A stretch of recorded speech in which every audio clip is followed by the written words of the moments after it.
tu.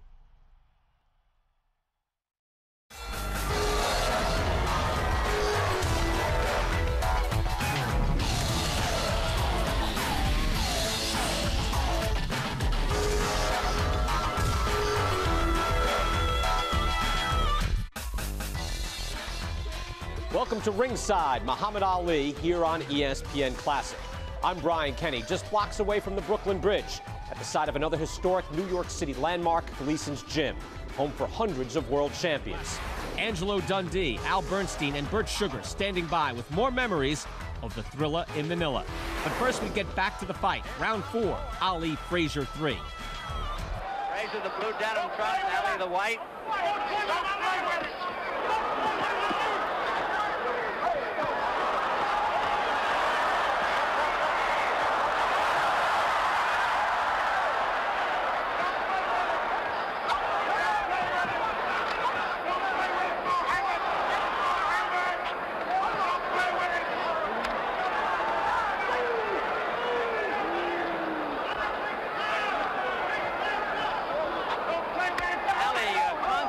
Beats Frazier to the punch.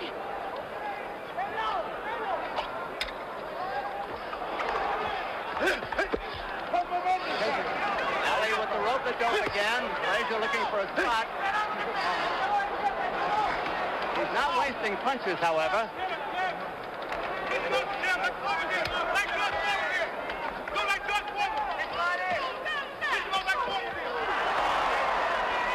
Been a one-sided fight so far.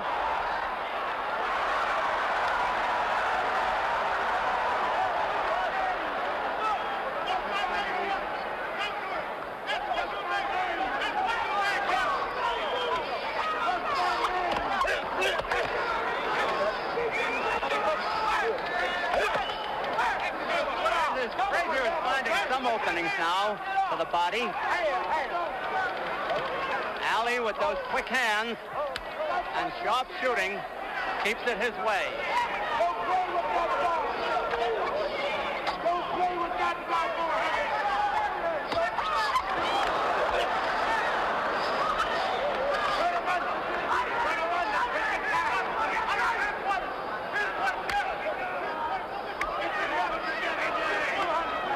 To go in the round.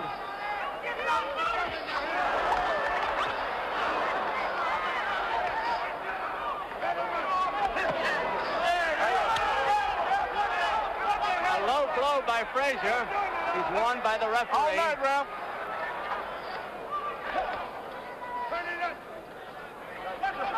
Yeah, ref.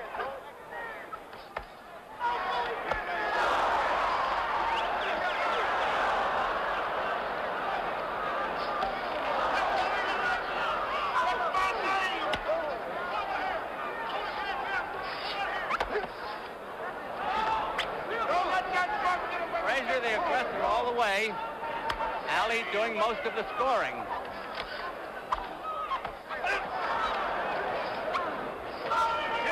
Over.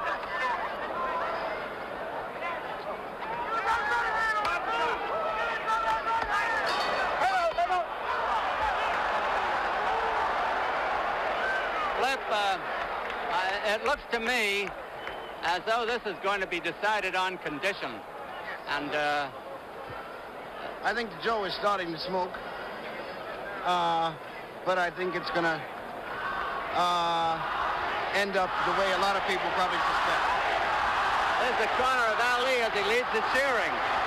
Ali leading his own cheering.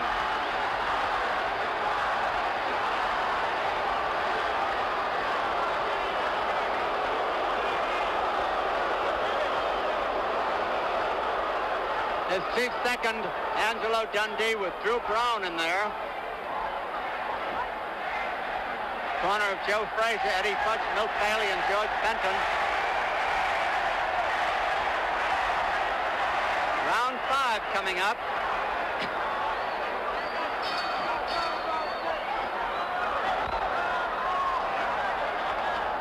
Neither boy looks the least bit tired so far, although Frazier has taken a good going over. They're both trained for a long fight, I'm sure of that.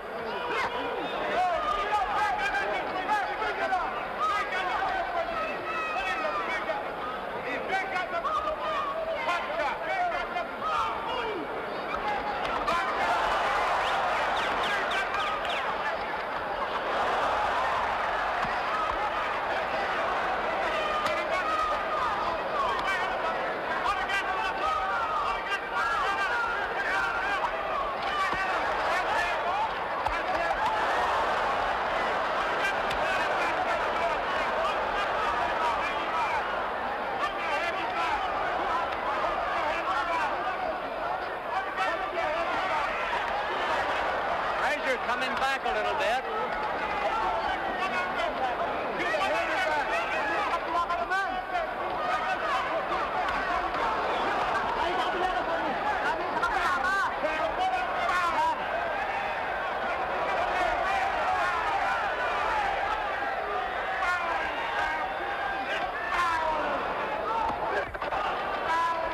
Using his right hand a little more now.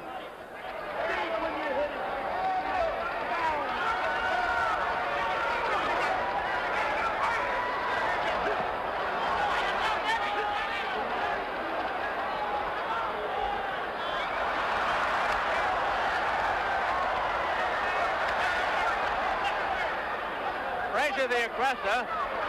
Ali posing again.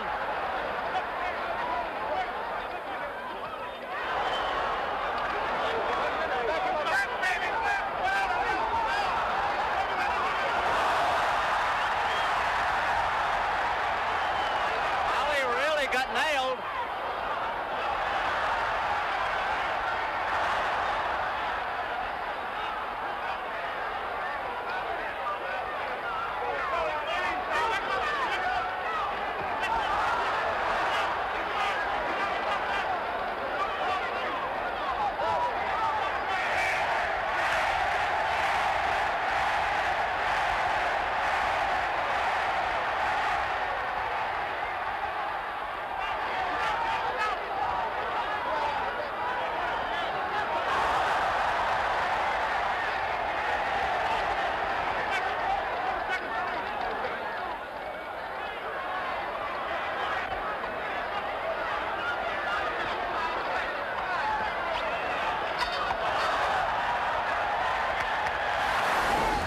Stay tuned for more of the Thriller in Manila as Joe Frazier rocks Ali in round 6, delivering left hooks that would doom mere mortals. Frazier has been the aggressor all the way.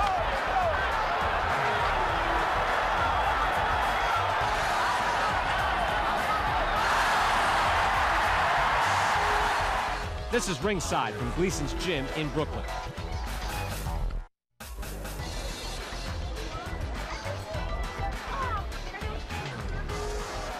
Welcome back to ESPN Classic's Ringside Marathon. We're 1/3 into the 15-round epic Muhammad Ali-Joe Frazier heavyweight title showdown, the Thriller in Manila. The greatest is clearly ahead of his arch-rival, Smokin' Joe, through the first 5 rounds. But Frazier is a fighter with a huge reservoir of grit and courage, and he was far from finished in this battle royale. Sports Illustrated's Mark Cram wrote of Smokin' Joe, quote, "You can go so far into that desolate and dark place where the heart of Frazier pounds. You can waste his perimeters. You can see his head hanging in the public square. You may even believe you have him, but then suddenly learn you have not." Let's return to Manila as Frazier mounts a thunderous comeback in round 6, connecting with a series of signature vicious left hooks. We're coming up to round 6. 1/3 of the fight is over, should it go the distance. 15 rounds. Frazier, the blue trump. Ali in white. I don't know what they score for aggressiveness in the Philippines, but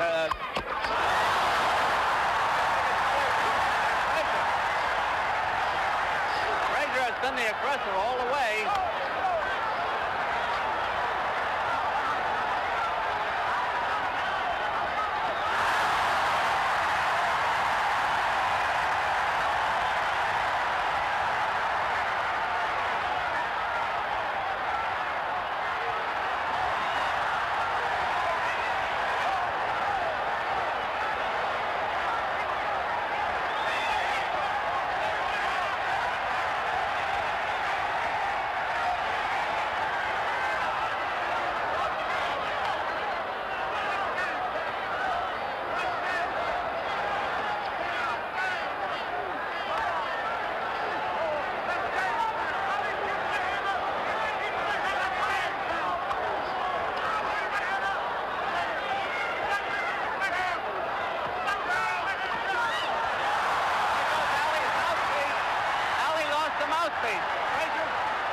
Sorry. It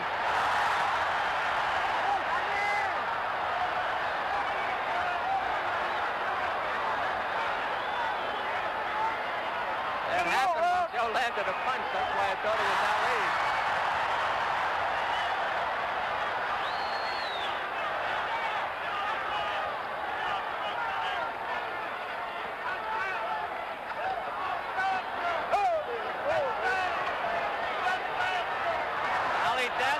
first time.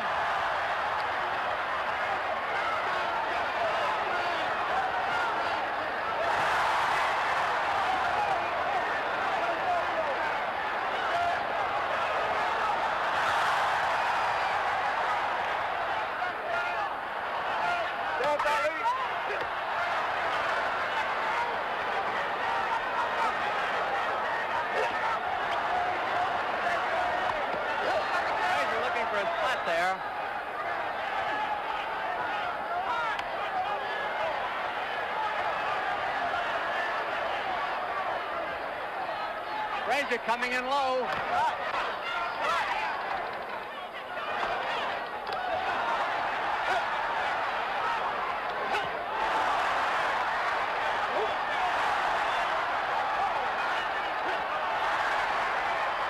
This is a good round for Frazier.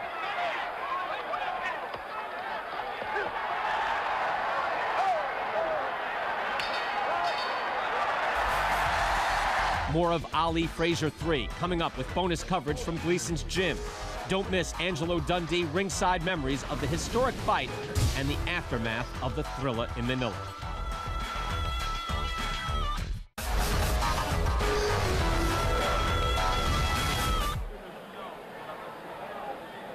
Frazier's corner as we're waiting for round 7.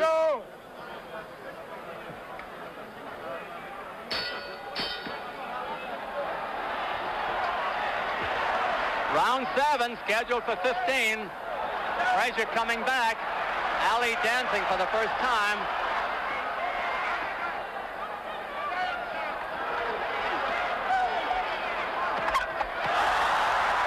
Frazier's good right hand to the head for the first time.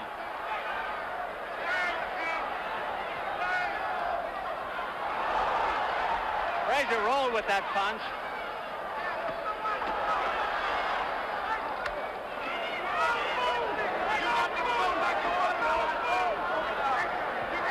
Referee Carlos Patilla from Philippines.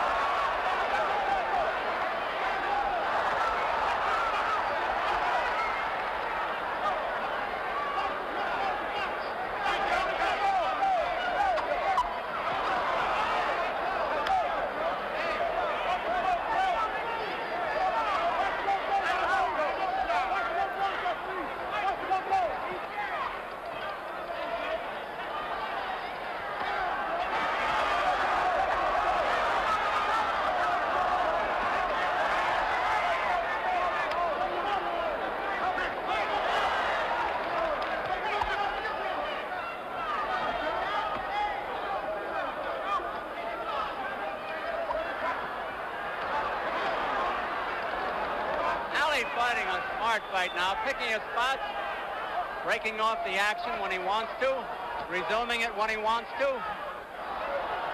Ali having a good round.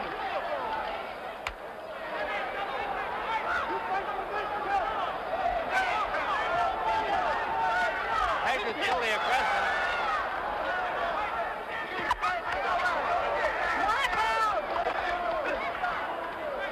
Frazier stood up under Ali's best shots, and vice versa.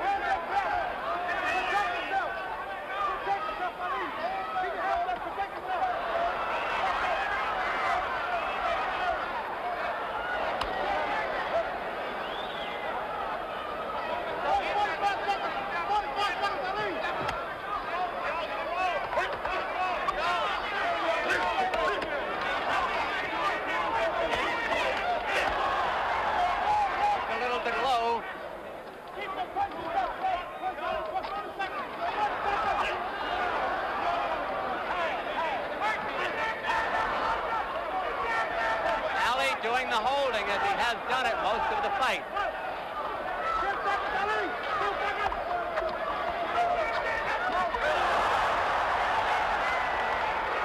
Joe hoping to get in that big one. Ali got it in there.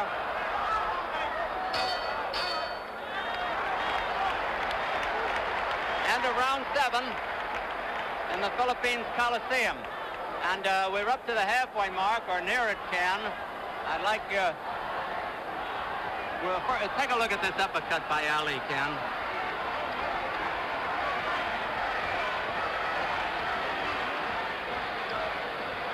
As you can see, Joe's got him on the ropes now. He'll step back, and Ali will see the opening for the uppercut, which is Here it comes. Ooh, that was a very good uppercut. But as you know, in the first fight, this is how Joe caught him on the ropes. He was throwing an uppercut, and he caught him over the top with the hook. So it's very dangerous also. What do you think about condition of the two of them? Frazier has taken the more punishment, but Ali has taken a lot too. What do you think, Ken? At the present time, I would have to say that Frazier is in better condition. Would you really? Yes, I would. Well, that's interesting. How about you, Flip? Well, as I said earlier, Joe is really starting to smoke. It looked a little shaky from the go, but Joe is starting to smoke, and I think we're going on at a pretty good pace now, and either man may win it right now. Here's round 8.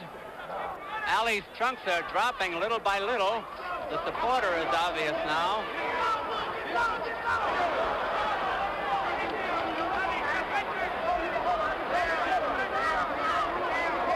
No knockdowns.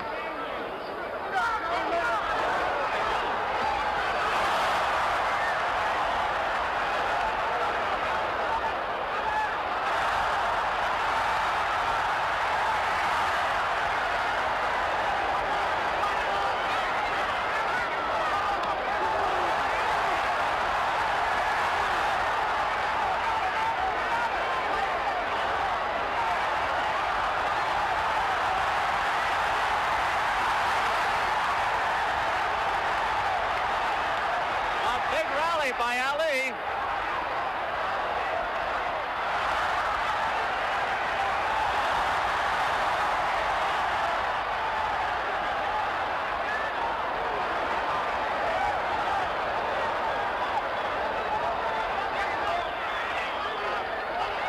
Ali's got Joe covering up for the first time. Been a rocky round for the challenger.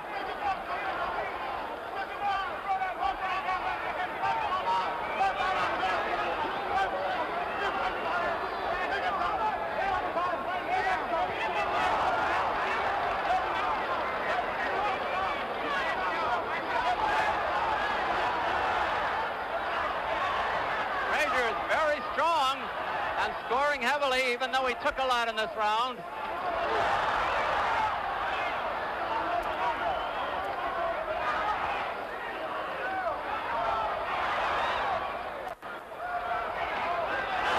Frazier may have evened up the round.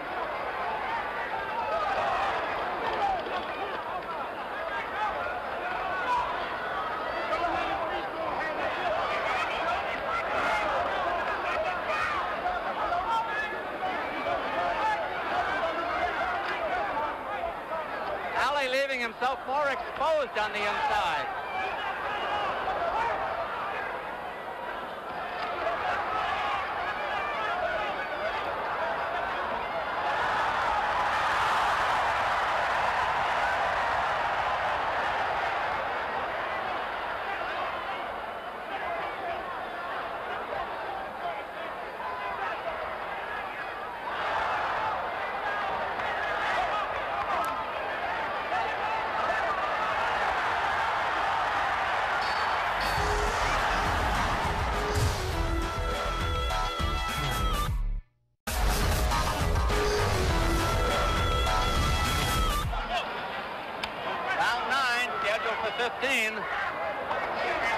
Boys dripping perspiration. It's hot here.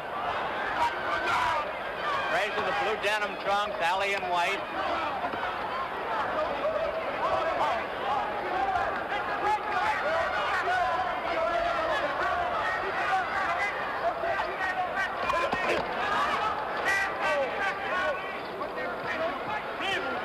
Ali up on his toes more, setting the pace.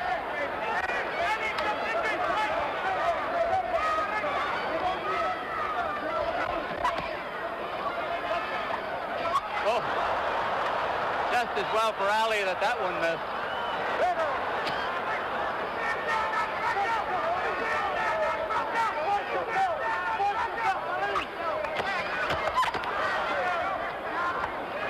Frazier has been hitting low a lot lately. Get that guard down. 2 minutes left in the round.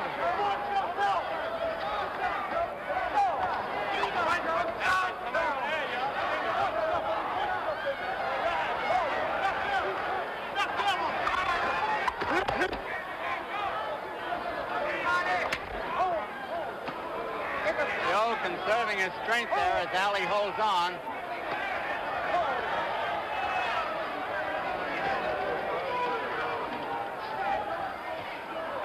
Joe trying to set him up for the left hook, and Ali knows it.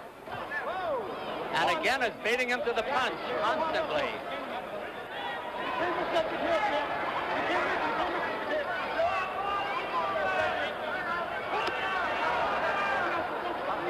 These are good body shots by Frazier when he gets them in there.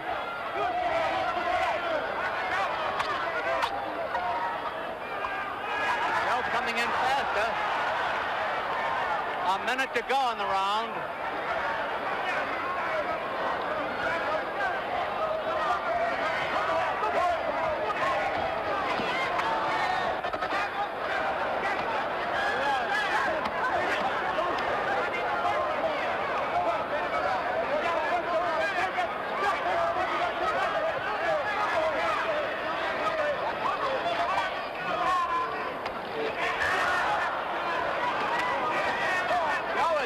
Double hooking with that left hand, head and body, body and head.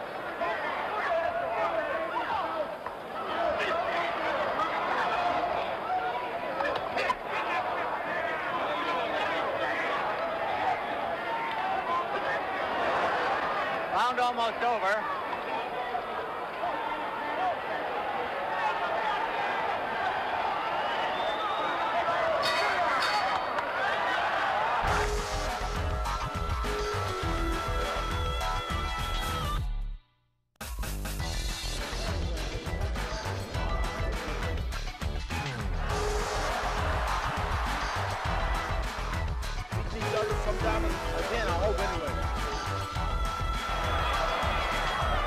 Round 10, scheduled for 15. Ali setting himself to punch harder in this round. Ali going flat-footed.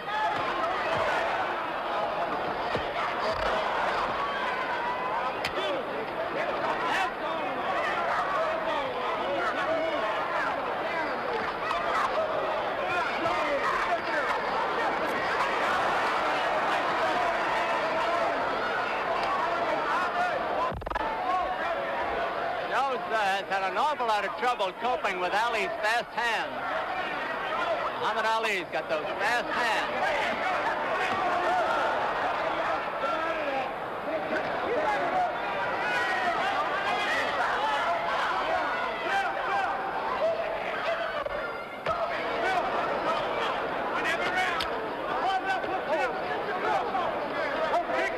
Two minutes left in the round.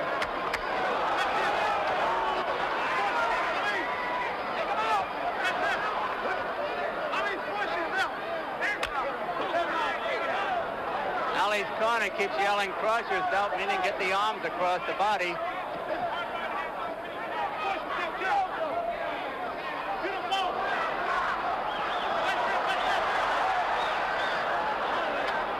Frazier doesn't get the clean shots at Ali that Ali gets at him.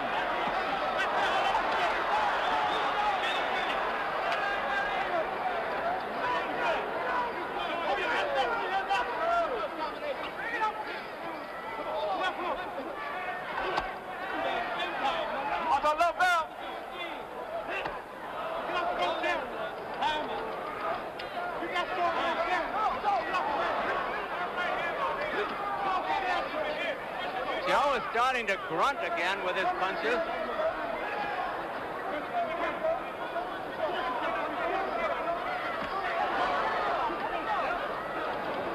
Ali doing the holding again.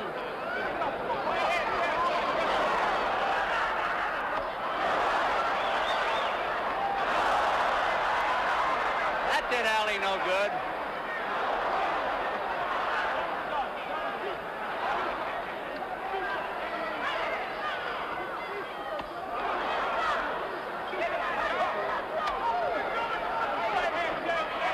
Seconds to go in the round.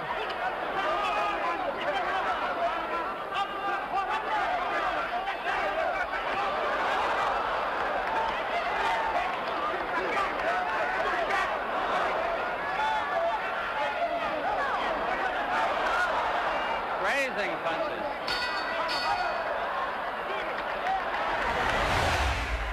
Round 5 to go. Ali alternately dancing, fighting flat-footed, and going to the rope.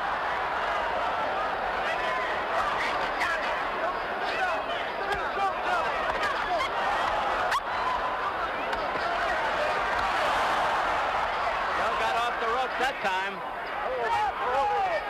Now this is a switch. Joe is on the rope.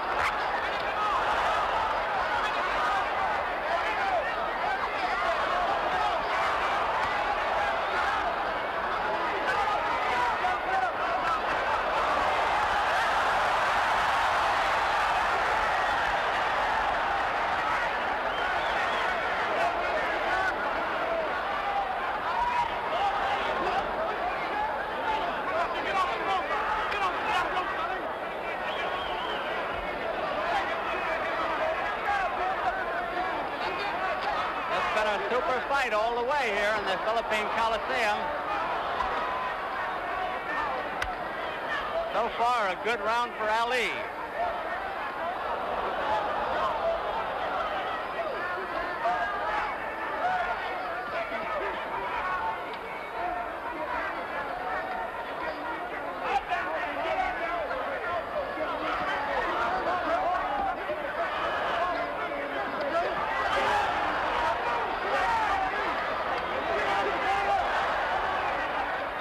They're over in Frazier's corner. Referee trying to get them out of there.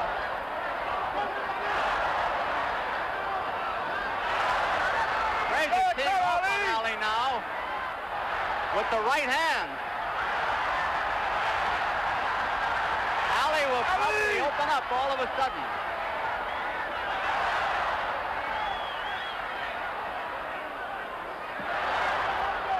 A minute to go in the round.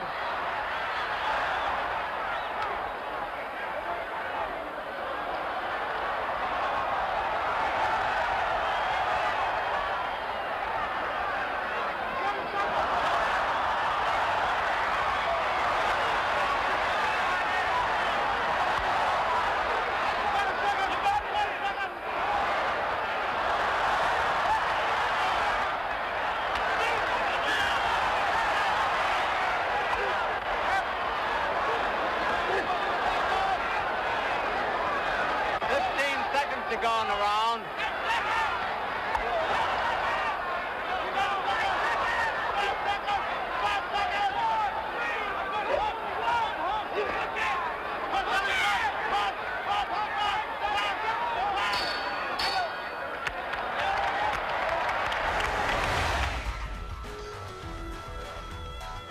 We're back here ringside on ESPN Classic. Again, it's the Thriller in Manila, an oppressive heat in the Philippines in September of 1975. The heat, again, beginning to sap the strength of both Ali and Frazier. Here's Ali's physician, Dr. Ferdy Pacheco. That's the best fight I ever saw in my life. It's the best fight I ever worked in my life. Best. Closest to life and death I've ever seen. Closest I've ever come to what I think we all hope to see when we go see a sports event, to equally match fighters at the top of their form, with an intense competitive edge on each other, if not dislike, actual hatred, if you will. But Joe hated him. But competitiveness. Turned loose in an inhuman condition. So hot, so humid, with people packed so closely that it didn't seem that you could survive that. Just fighting it didn't seem like you could, much less punching each other to death. And so at first it seemed like Ali was gonna knock him out again. Then Joe didn't get knocked out. Then Joe came back. And then it looked like Ali was going to have to quit in the corner because he was getting so beat up. He couldn't breathe. He couldn't catch his breath. He said in the corner, "I feel like I'm dying. This must be what death feels like." Angelo, how bad was the heat that day? Well, oppressive. I mean, I collapsed after the fight, practically falling down the steps with the heat. Just going up and down steps, and those two guys whacking on each other. And I tell you, it was remarkable how those guys could go through that fight. What was your thought? Again, we know, of course, how this turns out, but what was your thought? Was there any point in the fight where you thought maybe you might want to stop your guy? No, the 11th round, when he mentioned, about all the oppressive heat and everything else, I tell him, okay, now we separate the men from the boys. Pick it up. He picked it up.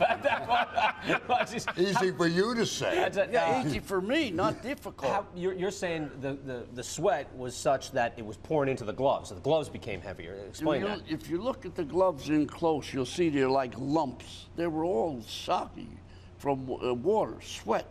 It went through. So that's why I put Vaseline on the gloves to stop the water from going into the gloves. That's why you see guys put the Vaseline on it to preserve it so water won't go through. But they were waterlogged, those gloves. Let's take a look at round 6 right now, and Al, take a look with us here, and let's break this down again as the fight goes through. We're going to pick it up in round 6, and the hook keeps coming up furiously from Joe Frazier. This was the part of the fight in which Joe Frazier really started to come on.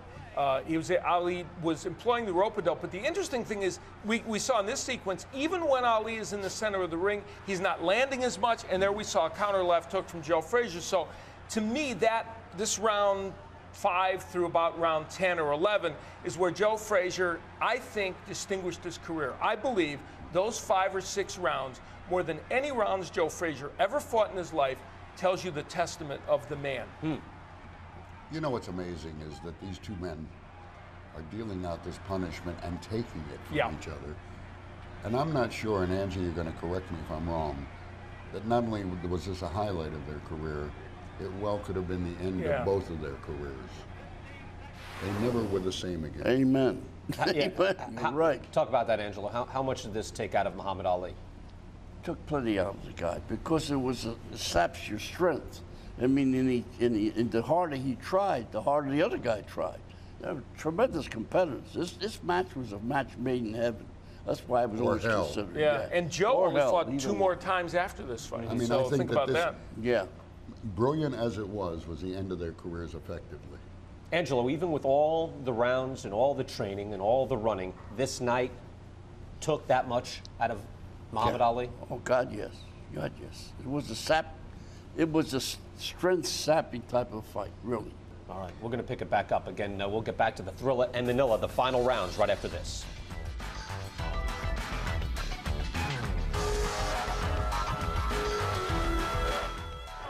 Round 12.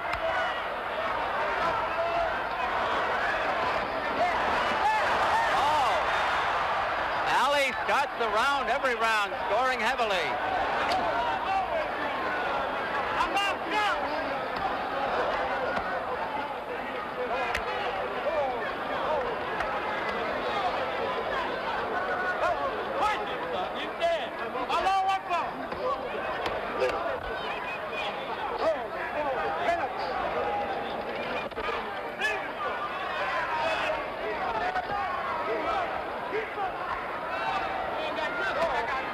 Frazier seems to be coasting a little bit here, and Ali is scoring on him.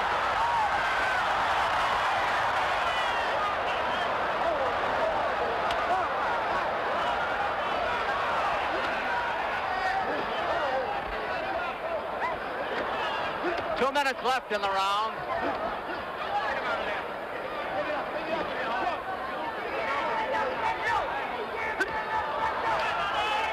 Frazier looking for a spot on the inside.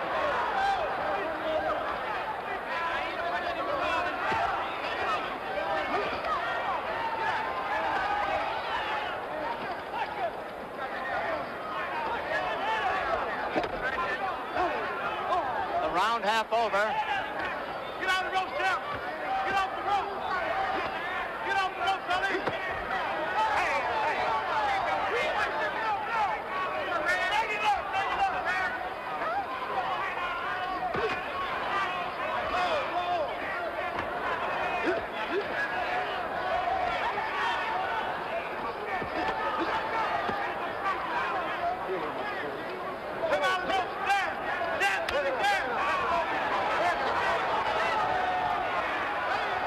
To go in the round. Frazier seems to be bleeding from the mouth.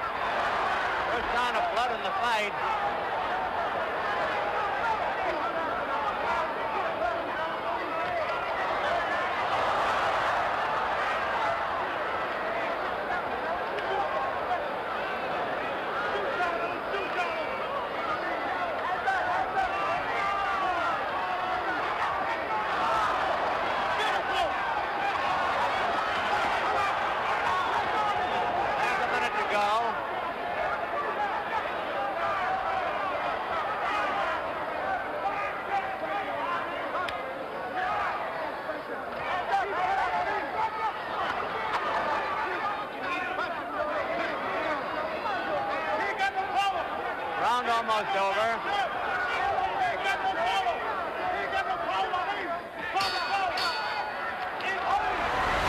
Welcome back to Gleason's Gym. We're through 12 rounds of the epic finale to the Ali Frazier trilogy, The Thrilla in Manila.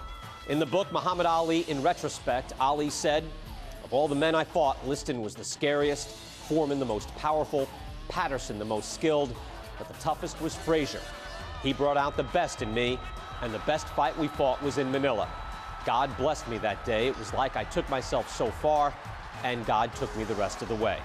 Stay tuned for the rest of the fight and more memories of this historic bout. This is Ringside, right here on ESPN Classic.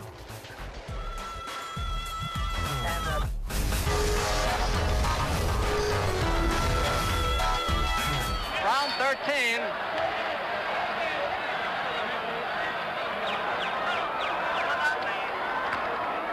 Ali trying to set the pace again.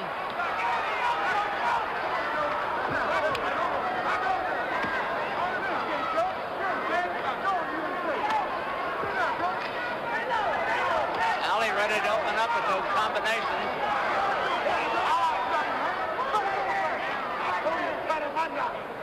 Both boys slow down for a moment.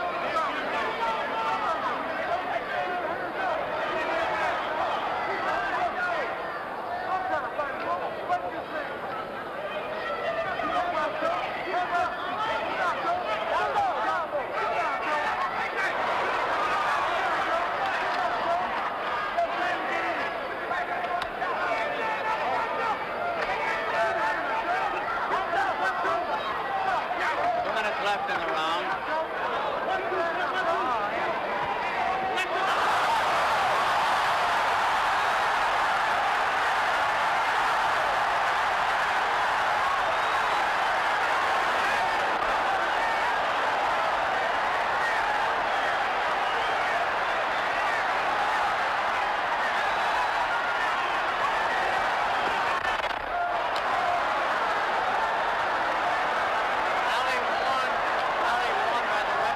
Grabbing around the neck.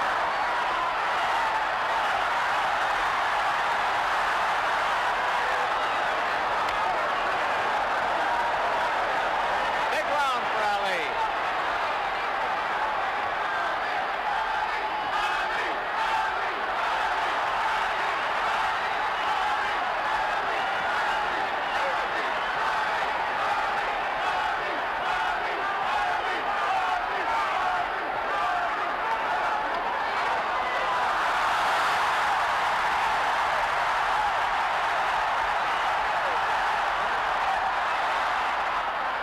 Ali slips.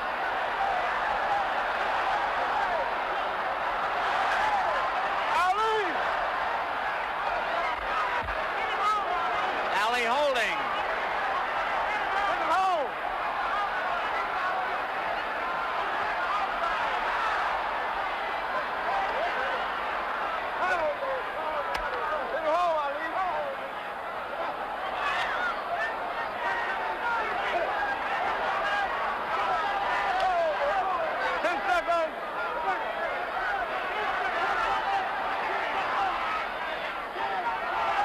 Frazier looked awful tired, is puffed around both eyes now.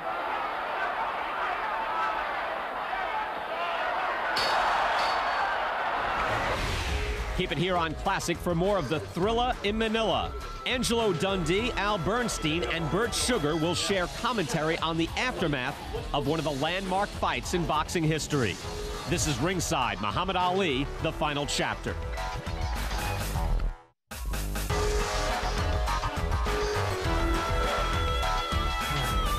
Back here at Gleason's Gym, I'm Brian Kenny alongside Burt Randolph, Sugar, Al Bernstein, and the legendary trainer Angelo Dundee. Welcome back to ESPN Classic's Ringside Marathon, the Thrilla in Manila. It, of course, more than lived up to its incredible hype, and as we head now to the conclusion of the fight, Ali and Frazier have pummeled each other for 13 rounds. We now return to the fight with the bell tolling for the 14th round.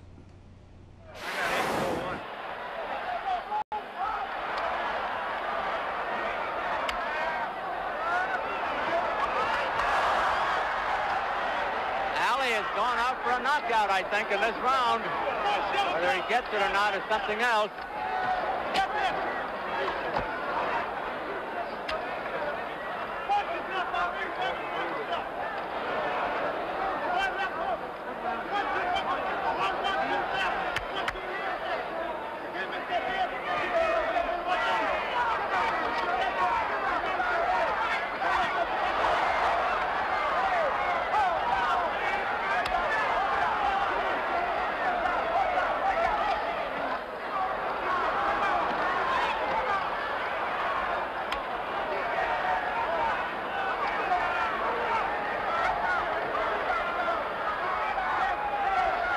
about the interview in the ring.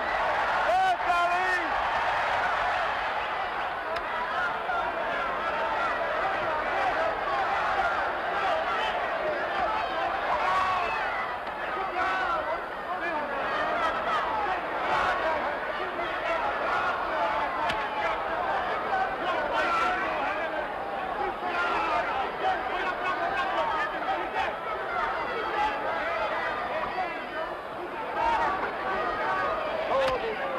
Frazier doesn't have the firepower that he had in the middle rounds.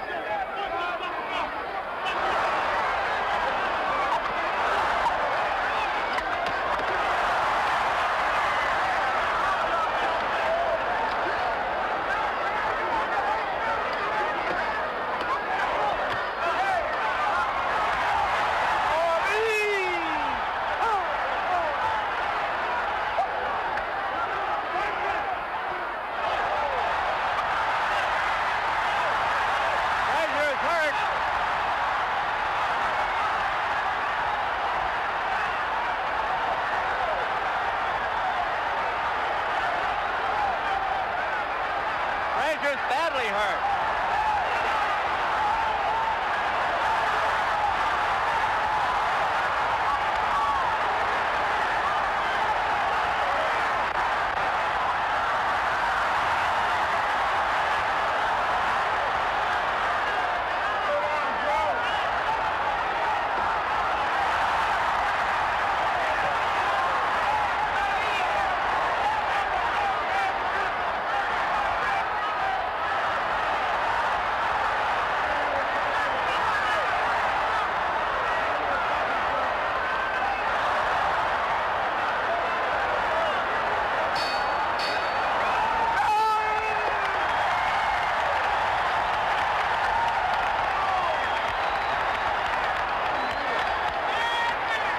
That was the biggest round of the fight for anybody. Frazier was within a punch or two of going down.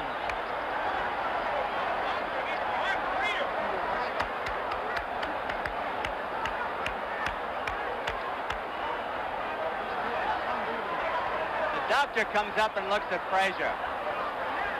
I think it's going to be over. It's all over. There it is. The Hall of Fame trainer Eddie Futch stops the fight after 14 brutal rounds. Angelo, what's your reaction? We could see you there in the tape. What's your reaction when you get the word this thing is off? Well, he's seen it first, the Muhammad. He was looking across the ring, and I spotted, he get up, and it's all over. And what's your feeling? There was a feeling of elation, because what the heck, that kind of a fight, and come out with the winner. Elation or relief? Relief, elation, put it in the way you want. But the point was, I felt great about it. What type of shape is he in, Angelo? Look, he can't get off his stool. How was he? How was Muhammad? They brought the stool in there. He had gotten up. This is after. Yeah, but he doesn't look like he can get up. Well, you're right. You know, history. I've been a little tired after those 14 rounds. History. You know, this is one of the what ifs. What if that had gone to the 15th round? How would Muhammad Ali have fought that 15th round? Could he have gone on? He'd have been there. He'd have been there. He'd been doing his usual thing. Al, what's your thought on Eddie Futch stopping that fight? You know, Eddie Futch, I think, and I think Angelo agrees, did exactly the right thing by stopping that fight. He had great compassion for Joe Frazier. They remained friends, you know, to the day Eddie Futch died. And Joe Frazier has been sympathetic with what Eddie Futch did. Part of the reason why that 15th round would have been difficult, and Bert alluded to it, is the vision of Joe Frazier. Those eyes were so puffed up that he couldn't see those punches coming. So Ali would have had as tired as he was, would have been able to pot shot Joe Frazier. And that's, I think, a big reason why Futch stopped the fight. What about you, Bert? What do you think of the stoppage? I think it was, I think, very, very well done by, there's no need. I think Eddie's words, nobody will forget what you did here tonight, to Joe Frazier encapsulate why he stopped it, and now Joe Frazier stands taller, and so does Eddie Futch. Sure. What was it on the cards at this point, Bert? Do you recall? Ali was ahead. Well ahead? Where was it exactly? One of them had him well ahead, too closely ahead. And so it's not like this thing would have been pulled out by a knockout in the last round. It would have been very unlikely. I mean, if they hadn't knocked each other out by now. And certainly looking at 3 more minutes, they would have sucked it up, both of them. You can justify Joe Frazier winning 5 or 6 rounds of this fight. There's no question. The middle about rounds that. were his. Middle rounds. He wanted. He probably had 6 rounds in the bank, but was behind them. I mean, but he stands taller for his effort, and Eddie Futch stands taller as a trainer and a compassionate human being. Yeah, looking at the possibility of a ring death there, where it took so much out of each fighter. Let's listen in. Both fighters right now in the post-fight showing mutual respect. He is tough. He's a great fighter. First round. I'm so tired, I don't want to do nothing. I want to rest for 1 week. My hips are sore. My arms are sore.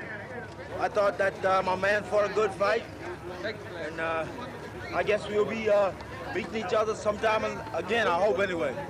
But when you see him and I, there'll always be a fight, that's a promise. Wow, there's a lot of fight in that man not too long after that fight. And you know what that did, that comment by Joe, means that forever Joe Frazier and Muhammad Ali, or Muhammad Ali and Joe Frazier are hyphenates. You will always associate one name with the other. Because of that fight and the comment. Al, before we get to Angelo, your thoughts on what? I know I haven't seen that before. No, me neither. And it is intriguing because it speaks to what you said, the indomitable spirit of Joe Frazier. And I think that indomitable spirit is what, as Angelo said, maybe they didn't even overlook when they took the fight, but a lot of other people did. The fact that, and Mark Cram wrote it very well in a Sports Illustrated article when he said, you know, you can see Joe Frazier's head hanging out there in the public square, and you think you have him, but you don't. And I thought that was a very good way for him to put it. He never quits. All right, we're going to take a break right now. We'll get back. We'll get Angelo Dundee's comments on why go on. What did it take out of Muhammad Ali and after the thriller in Manila? We'll be back after this.